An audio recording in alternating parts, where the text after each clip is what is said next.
po, sobrang lakas ng hangin dito. Parang may low pressure lang eh. Parang bagyo.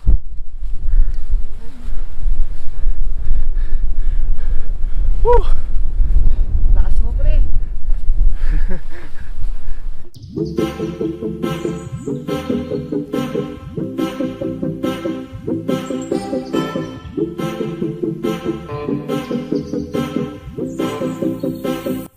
So yun ang mga adventure ang makapanood nyo sa araw na to dahil andito ako ngayon sa Davao City upang akitin ang pinakamataas na bundok dito sa Pilipinas, ang Mount Apo.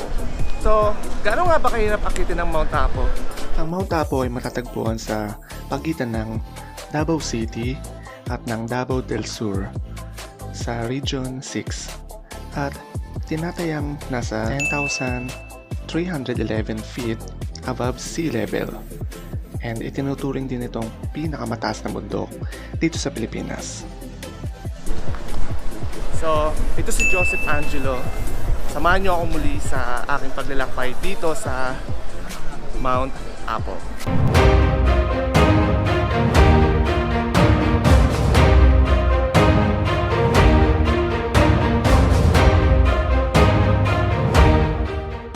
So ito yung day 1 ng aming paglalakbay sa Mount Apo and andito kami ngayon sa Barangay Kapatagan, Digos City.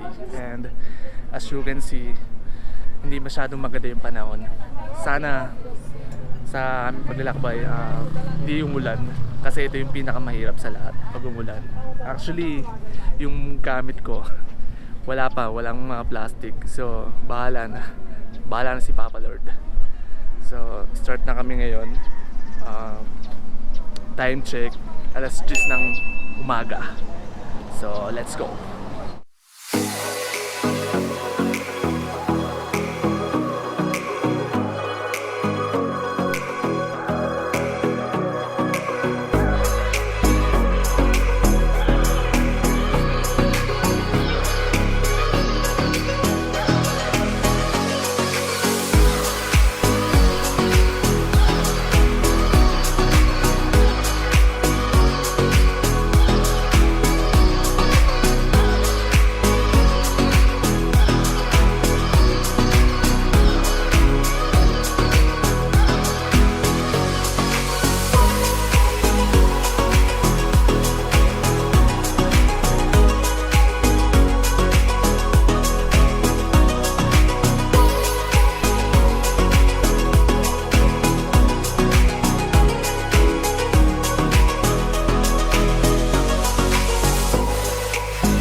mga ka-nature. So, grabe yung day 1 pa lang.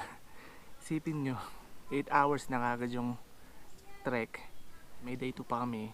Aabutin ng 4 na oras yung papuntang summit. And then, pabalik, 4 na oras and another 8 hours na naman.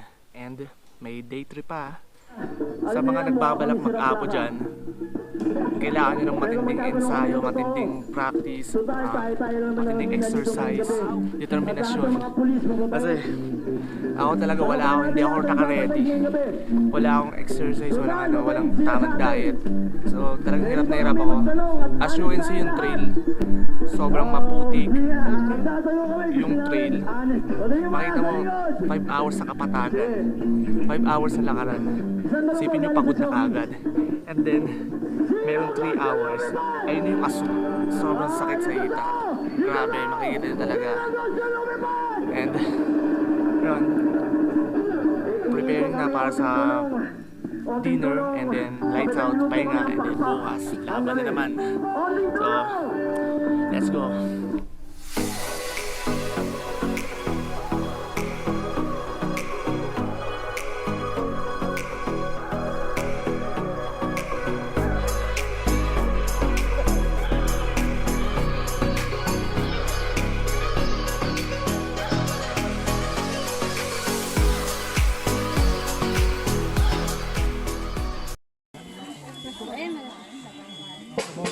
Pre, may kanin pa dito, pre. Kanin ka ba? O, sino yung mag-ano ng kanin? Dito pa, oh. Marami pa yan. Yan yung tinatawag sushi. Sushi. Halo-halo. So ito na yung isa sa pinakamasayang hike namin dito. Ang kainan. Hi, Ma'am Julian. Good evening and good morning. For tomorrow. Pre, ano iniinom mo, pre? Gin. Gin po. Gin. Ano to? 100% pure alcohol. Gin puro? Gin puro. Tapos yung pulutan. Sir, pag naubos yung gin nyo, sir. Igas, So, nilalagnat ako. grabe yung iniinom dito. Sa sobrang lamig, gin na lang. Gin puro na lang. Walang wala. Di, buti. Buti, actually talaga, di talaga ako nag-ano eh. Tinitiis ko lang. Yes, time check is 3 a.m. in the morning and nagpe-prepare na kami para dun sa summit. So, yung trail, abutin ng 4 na oras mula dito sa camp, papuntang summit. And, medyo masakit pa yung mga katawan ko. And, sa labas medyo umuulan pa. Bahala na. So, let's go. So, ito na nga po. Andito na kami ngayon sa Mount Apo borders. Kanina kasi hindi ko na-videoan yung mga pag-akit namin kasi nga sobrang dilim and tsaka malakas ang ulan. So kung makikita nyo po, hindi talaga maganda yung panahon. So wala na naman kaming clearing na aabutan. And 3 oras na kami naglalakad from 3 a.m. till 6 a.m.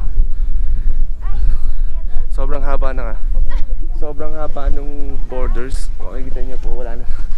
And medyo mahirap huminga kasi nga dahil doon sa sulfur. So meron pa kami 1 oras na lakarin hanggang sa summit. Laban lang, sobrang lamig.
current situation po dito sa summit ng Mount Apo.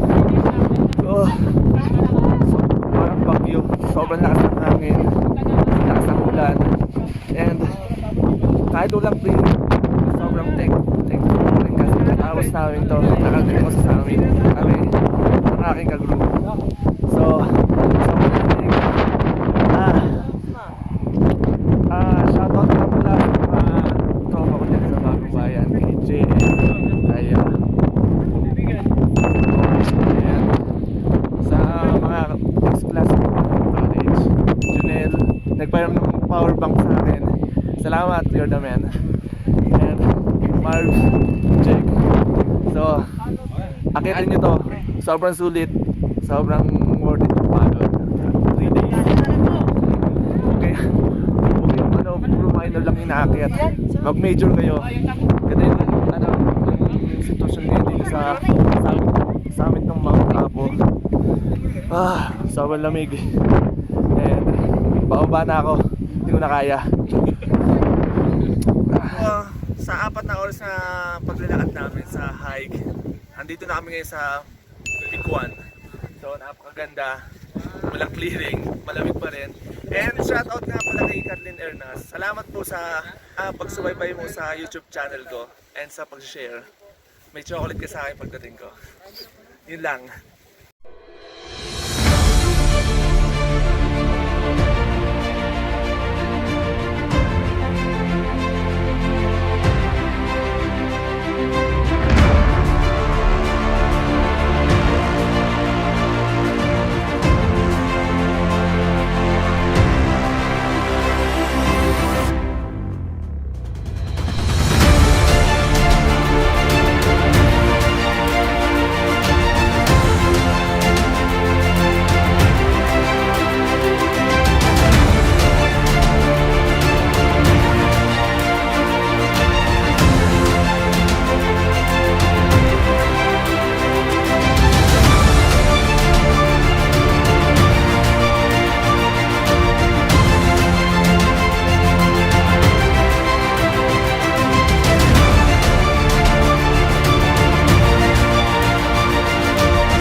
Mula dito sa camp hanggang summit, inabot ng 8 oras. So yung trail, kung makikita nyo, sobrang hirap. Sa una pa lang sobrang hirap na. Gabi pa lang hindi ko siya na-shoot kasi yung camera ko kasi is hindi siya compatible sa low light. So nakapag-shoot na lang ako bandang alas 6 nung nasa border na kami. So makikita nyo sobrang foggy, and then umaambon-ambon na nung umaga. Tapos yun, tuloy-tuloy na hanggang sa pagbaba natin dito sa camp. Hindi na siya talaga humupa. Sobrang lakas ng hangin sa taas and sobrang hirap ng trail, grabe. Sa Mount Apo border pa lang, sa 90 degrees, grabe, sobrang hirap doon. And then doon sa malapit sa may buga ng sulfur. So sobrang sakit ng hita ko, sobrang sakit ng mga katawan ko, gutom na gutom ako, and then nahihilo dahil siguro doon sa sulfur na nalangap ko. And wala talaga akong practice, walang kahit na ano. Sobrang hirap guys, huwag niyong gagayahin yun. Kung gusto niyo makit ng Apo, pagandaan nyo. Sobrang hirap. So yun, meron pa kaming day 3. So yun yung pababa namin sa jump off. So papahinga lang muna, and then dinner and tulog, and then trek na ulit pababa. So ito na nga, descending na. from here in camp to jump off. So yung trail aabutin ng 5 to 6 hours.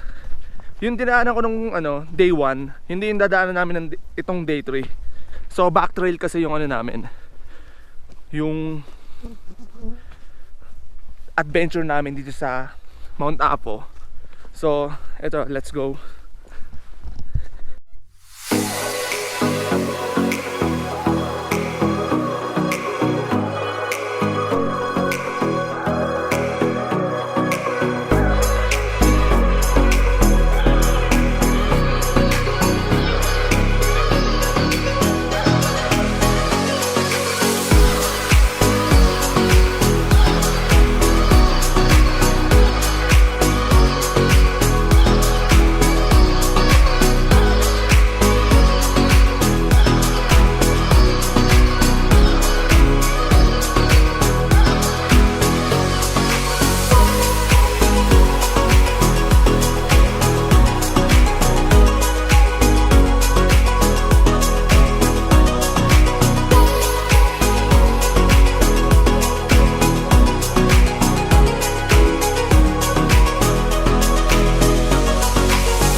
Days hike namin sa Mount Apo, accomplish. Grabe, hindi madali yung pinagdaanan namin sa aming adventure. And talagang makikita sa bawat trail yung hirap at pagod. Sinabayan pa ng masamang panahon. Pero kahit di man nabigyan ng magandang clearing, nagpapasalamat pa rin ako sa Diyos at hindi kami pinabayaan. Para sa akin, isang malaking achievement ito na maakyat ang pinakamataas na bundok dito sa Pilipinas. Salamat sa mga bagong kaibigan na nag-share ng masayang alaala at sa mga tulong ng bawat isa upang maabot ang tuktok ng tagumpay. Sa mga nanonood ng videos ko ngayon, sorry talaga dahil nagka-problema sa sounds. Sana nagustuhan niyo yung documentary ko sa Mount Apo. Thank you sa lahat ng sumusuporta ng vlogs ko, and kita-kits na lang ulit tayo sa next adventure ko. Mabuhay!